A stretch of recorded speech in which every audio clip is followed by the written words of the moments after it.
प्यारे बच्चों, भूगोल की इस कक्षा में हम विभिन्न प्रकार की कृषि की विशेषताओं के बारे में अध्ययन करेंगे। सबसे पहले व्यापारिक कृषि की विशेषताएं। इसे विस्तृत वाणिज्य अनाज कृषि भी कहते हैं। इसको विस्तृत इसलिए कहते हैं क्योंकि इसमें खेतों का आकार बड़ा होता है। फार्मों का विशाल आकार होता है, खेत को फार्म कहते हैं। आधुनिकतम कृषि यंत्रों का उपयोग इसमें किया जाता है। ट्रैक्टर है, उसे मशीनें जितनी भी हैं, कटाई की मशीन है या दूसरी मशीनें जितनी भी खेती के कार्य में प्रयोग होती हैं, उनका इसमें प्रयोग किया जाता है। प्रति व्यक्ति अधिक उत्पादन होता है क्योंकि एक किसान के पास खेत ज़्यादा होते हैं, बड़ा एरिया होता है, तो वहाँ पर प्रति व्यक्ति उत्पादन जो है अधिक होता है। उत्पादन अधिक तथा श्रमिक कम होते हैं। उत्पादन ज़्यादा होता है, श्रमिक क्योंकि मशीनों से काम होता है तो श्रमिकों की कम आवश्यकता पड़ती है। संयुक्त राज्य अमेरिका का फार्म 50 वर्षों से अधिक उन्नति जो है वो कर रहा है। उत्पादन लागत में कमी आती है। कृषि एवं व्यापारिक उद्यम होती है। कृषि जो है एक व्यापारिक उद्यम बन जाती है किसान के लिए।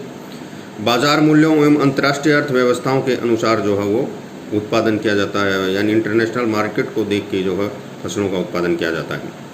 फार्मों का निजी स्वामित्व होता है। भारी खर्चे यूरेशिया के स्टेपीज, उत्तर अमेरिका के प्रेरीज, अर्जेंटीना के पंपास, दक्षिण अफ्रीका के वेल्ड और ऑस्ट्रेलिया के डाउन्स मैदान, घास के मैदानों में ये कृषि की जाती है।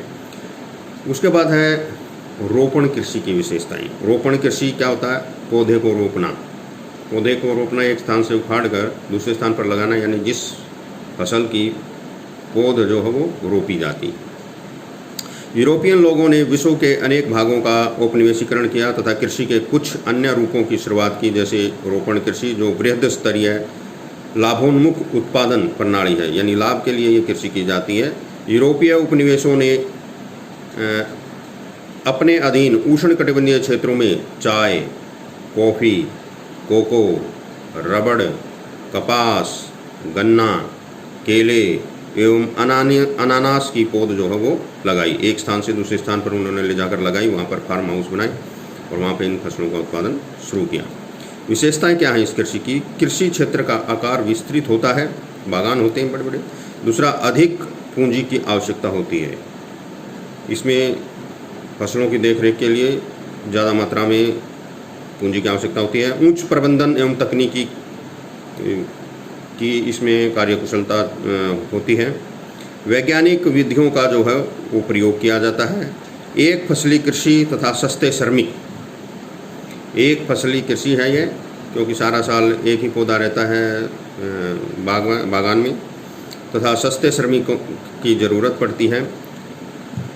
बागान एवं बाजार सुचारू रूप से आपस में जुड़े हुए होते हैं। मार्केट से और बाग में जो है वो रिलेशन होता है। फ्रांसीसियों ने पश्चिम अफ्रीका में कॉफ़ी एवं कोकोआ के पौधे लगाए। ब्रिटेन वासियों ने भारत एवं श्रीलंका में चाय के बागान लगाए। ब्रिटेन वासियों ने मलेशिया में रबड़ के बागान लगाए। ब्रिटेन वासियों ने पश्चिमी द्वीप समूह में गन्ना एवं केले के बागान लगाए। अमेरिका वासियों ने फिलीपाइंस में नारियल व गन्ने के बागान लगाए। हॉलैंड वासियों ने इंडोनेशिया में गन्ने की कृषि की शुरुआत की। यूरोप वासियों ने ब्राज़ील में फेजेंडा होता है, कॉफ़ी के बागानों को ब्राज़ील के अंदर जो है वो फेजेंडा कहा जाता है, वो लगाए।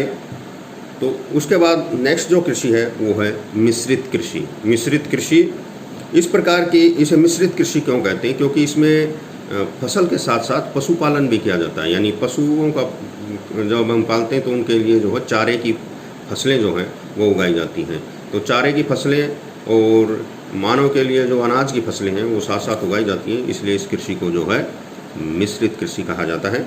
इस प्रकार की कृषि विश्व के अत्यधिक विकसित भागों में की जाती है। पश्चिमी यूरोप, उत्तर अमेरिका का पूर्वी भाग, यूरेशिया के कुछ भाग एवं दक्षिणी महाद्वीपों के समशीतोष्ण अक्षांश वाले भागों में इसका विस्तार है। विशेषताएं क्या हैं? इसमें खेतों का आकार मध्यम होता है, ना ज़्यादा बड़ा होता है ना छोटा होता है। अनाज के साथ चारे की फसलें बोई जाती हैं, इसलिए इसे मिश्रित कृषि कहते हैं। फसलों के साथ पशु भी आय के स्रोत हैं। अत्यधिक पूंजी की इसमें आवश्यकता पड़ती है। आधुनिक यंत्रों का प्रयोग किया जाता है। रासायनिक एवं वनस्पति खादों का अत्यधिक प्रयोग किया जाता है। सस्यावर्तन एवं अंतः फसली यानी फसलें बदल बदल कर बोई जाती हैं। पशुओं के स्वास्थ्य, प्रजनन, पशु चिकित्सा का ध्यान जो है वो रखा जाता है। गहन श्रम की इसमें आवश्यकता होती है। उसके बाद है डेयरी कृषि। डेयरी कृषि व्यवसाय दुधारू पशुओं के पालन पोषण का सर्वाधिक उन्नत एवं दक्ष प्रकार है। विशेषताएं क्या है? इसमें पूंजी की आवश्यकता अधिक होती है। डेयरी खोली जाती है, उसमें गायें, हजार गायें या बकरियां दूध की प्राप्ति के लिए या भैंसें रखी जाती हैं। पशुओं के लिए छप्पर, घास, संचित भंडार रखने के लिए जो है मकान की आवश्यकता पड़ती है। पशुओं के स्वास्थ्य, प्रजनन एवं पशु चिकित्सा,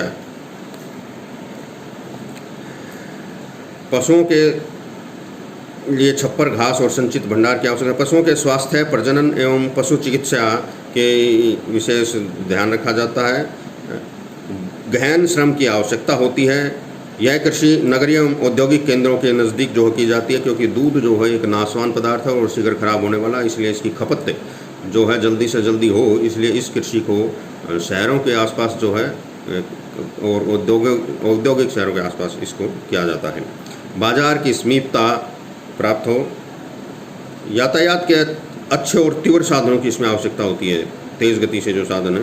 प्रशीतकों का उपयोग जो है, प्रशीतक माने जो ठंडा करने वाली कोल्ड स्टोरेज जिसको कहते हैं, प्रशीतकों की जो इसमें उपयोग जो है आवश्यकता होती है, फ्रीज की आवश्यकता होती है। इस यहाँ कहाँ की जाती है? इसके क्षेत्र हैं उत्तर पश्चिमी यूरोप यानी डेनमार्क के अंदर, कनाडा के अंदर, न्यूजीलैंड के अंदर, दक्षिण पूर्वी ऑस्ट्रेलिया के अंदर और तस्मानिया के अंदर। डेनमार्क के अंदर ये कृषि जो है बड़ी फूली है, तो डेनमार्क इसमें सबसे आगे है। तो बाकी की कृषि जो है नेक्स्ट क्लास में।